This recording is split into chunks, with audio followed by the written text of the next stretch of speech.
अस्सलामुअलैकुम, welcome to my channel Fatima Rose cooking. उम्मीद करते हैं कि आप लोग सब खैर खैरियत से होंगे, इंशाल्लाह खैर से होंगे। तो आज मैं बनाने जा रही हूँ वाइट पुलाव कि वाइट पुलाव किस तरीके से बन जाती है। बहुत आसानी से बन जाती है, इसमें मुश्किल काम ही नहीं, बहुत ही कम चीज़ों से। तो चलिए स्टार्ट करते हैं।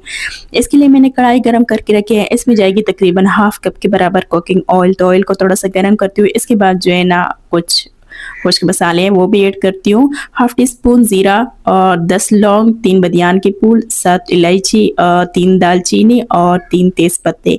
बस ये सारे मसाले जो है ना इसमें ऐड होती हैं। इसमें ज़्यादा मसालों का इस्तेमाल नहीं होता क्योंकि हमें वाइट पुलाव बनाना है। अगर इसमें ज़्यादा मसाले ऐड करोगे ना तो आप समझोगे कि इससे वाइट पुलाव नहीं बनता, तो इससे कुछ और चीज़ बनता है। तो देख सकते हैं हमारा पुलाव हमारा ज़ीरा पक चुका है। इसके बाद जो है ना 1 टीस्पून इसमें ज़ीरा ऐड करती हूँ, इस तरीके से देख सकते हैं। अच्छा, इन चीज़ों को ज़ीरा हमारा लहसुन जो है ना मैंने इसमें ऐड किया, इसको ज़्यादा नहीं पकाना। जब ये थोड़ा सा नरम हो जाए तो इसमें फ़ौरन और चीज़ें ऐड करोगे।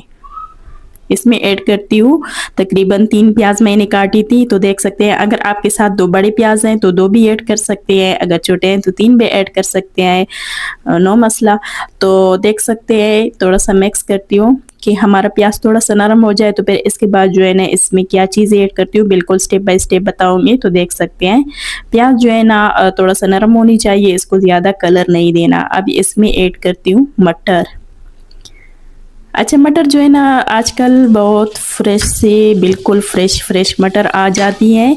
अगर इससे पुलाव या कोई भी रेसिपी बनाओगे ना, यकीन करें इतनी मज़े की बन जाती है कि आप लोग भी हैरान हो जाओगे कि किस तरीके से बन गई है। बहुत मज़ा ही आता है फ्रेश मटरों का। तो अब इसमें जाएगी यखनी का क्यूब, क्योंकि हमें इसमें टमाटर का इस्तेमाल नहीं होता, तो इसलिए मैंने यखनी का क्यूब ऐड किया। अब इसमें जाएगी 1 कप के बराबर दही। तो दही का इस्तेमाल जो है ना इसमें बहुत ज़रूरी है क्योंकि हमें वाइट मटर पुलाव बनाना है। अगर इसमें दही ऐड नहीं करोगे ना ही इसका जायका होता है ना ही इसका कलर होता है। तो देख सकते हैं इस तरीके से मैंने ऐड किया है। 1 टीस्पून इसमें जाएगी नमक। अच्छा, नमक जो है ना अपने हिसाब किताब से आप ऐड कर सकते हो, जितना भी आपकी मर्ज़ी है, यानी जितनी चीज़ ऐड करती हो। 1 टीस्पून इसमें हरी मिर्चों का पेस्ट ऐड किया। इसमें लाल मिर्ची ऐड नहीं होती, कवर लगा दिया। अगर इसमें लाल मिर्ची इसमें ऐड करोगे ना तो आपका पुलाव का कलर ख़राब हो सकता है। सॉरी, माज़रत चाहती हूँ। ये यखनी का क्यूब जो था मैंने 2 ऐड करने थे, लेकिन एक जो था भूल गई थी, तो ये बाद में मैंने ऐड किया।